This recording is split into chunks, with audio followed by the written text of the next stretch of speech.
Have you ever stopped to think about how Cain, the first son of Adam and Eve, found a wife and had a child when, according to the Bible, they were the only parents of humanity? This is one of the greatest mysteries of the Scriptures, but the answer might be more fascinating than you imagine. Get ready to dive into the layers of the Bible and uncover surprising explanations that could change your perspective on this narrative. So, make sure to hit the like button and subscribe to the channel so you don't miss any content. Now, let's dive into the mystery. Development. The creation of Adam and Eve marks the beginning of humanity in the Bible. Adam was formed from the dust of the ground, and Eve from Adam's rib. From this union, humanity began. After the Garden of Eden, they had children, including Cain and Abel. Cain was a farmer, and Abel a shepherd. Both offered gifts to God, but only Abel's offering was accepted. This stirred envy and anger in Cain, leading to the tragic murder of his brother. This was the first homicide in biblical history, and the consequences were severe. God cursed Cain, who became a wanderer on the earth. But this is where the mystery begins.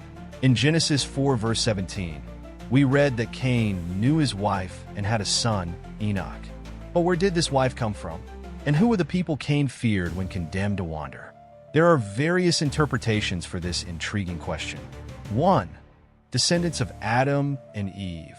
The story of Adam and Eve's descendants is marked by moments of triumph, tragedy, and transformation. After being expelled from the Garden of Eden, the couple embarked on a new phase of humanity, facing the challenges of living in a fallen world. Their first son, Cain, became a farmer, while Abel, the second, became a shepherd. These differences in the brothers' occupations reflect the beginnings of division of labor in human society, but also foreshadow the first major conflict in history. The tragedy between Cain and Abel is a watershed moment in the biblical narrative. When the two brothers offered sacrifices to God, only Abel's offering was accepted, stirring envy and anger in Cain. In a rash act driven by fury, Cain committed the first homicide, taking his brother's life. This act not only marked the beginning of violence in humanity, but also demonstrated how sin, introduced into the world through Adam and Eve, began to manifest devastatingly in their descendants. After Abel's death and Cain's mark as a wanderer, Adam and Eve had another son, Seth, who, according to the biblical account, was given as a substitute for Abel. It was through Seth that the pious lineage continued, and his descendants began to call upon the name of the Lord, showing that even amid darkness, the light of faith still shone. This lineage would culminate in Noah, another milestone in the biblical narrative. The descendants of Adam and Eve not only populated the earth, but also began to shape cultures, invent tools, and develop forms of social organization. Through this initial lineage emerged musicians, blacksmiths, and shepherds, laying the foundations of civilization. Jubal, for example, is cited as the father of those who play the harp and flute, while Tubal-Cain stood out in forging bronze and iron tools, demonstrating that human creativity continued to flourish even in a fallen world. On the other hand, humanity's advancement also brought the multiplication of sin. Adam and Eve's descendants became numerous, but also increasingly distant from divine precepts.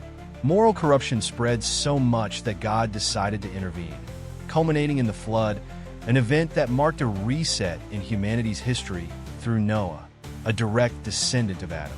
This line of descent, rich in stories of redemption, judgment, and hope, forms the foundation for the entire biblical narrative. It shows how God, despite human failings, continues to fulfill his eternal plan. 2. An existing population. The question of a possible existing population during Adam and Eve's time is one of the most intriguing mysteries of the biblical account.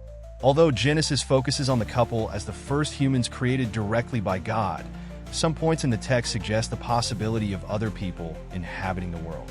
For instance, when Cain was banished after killing Abel, he expressed fear that someone might kill him, raising the question, who were these people?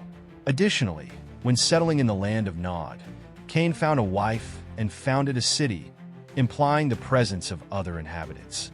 One widely discussed hypothesis is that these other people could be descendants of Adam and Eve not directly mentioned in the narrative since the Bible doesn't always detail every event or person.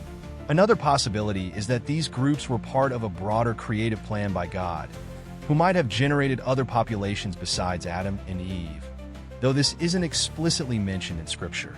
This approach also has theological implications. If there were other humans, how does this align with the idea that sin entered the world through Adam?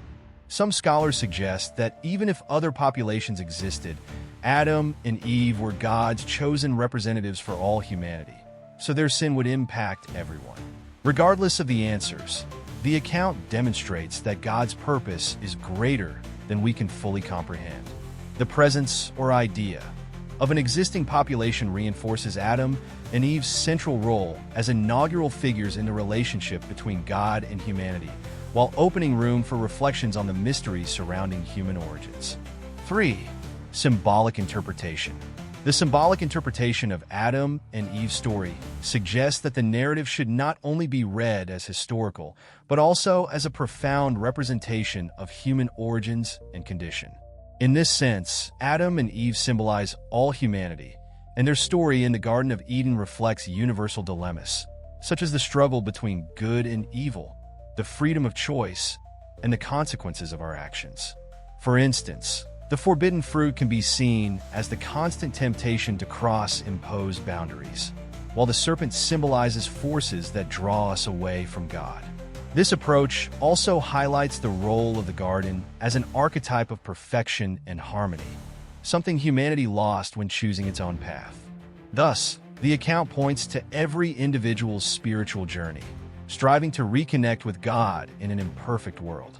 For many, this interpretation doesn't diminish the story's truth, but enriches its meaning, making it a mirror for our daily choices and quest for redemption and purpose. Moreover, this view helps reconcile the biblical narrative with scientific discoveries, enabling a deeper dialogue between faith and reason. Which of these theories makes the most sense to you? Cain's story challenges us to reflect on our actions and how the scriptures may hold layers of meaning not yet fully understood. If you enjoyed this video, leave a like and subscribe to the channel to keep following content that uncovers biblical mysteries.